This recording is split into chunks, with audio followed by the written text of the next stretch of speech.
ông tin chương chú mà cái lâu lại em khô nghe na tí đại cái quay cho kia dịch trăm ta lâu mới tại gì ai vậy ngồi nơi trên hai ngồi nè họ thế nào đạt đấy thầy đạt lên cái lụa đạt đạt trùng nơi nơi bữa đường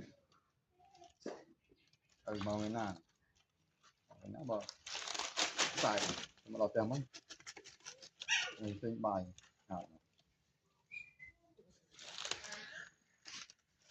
đứa này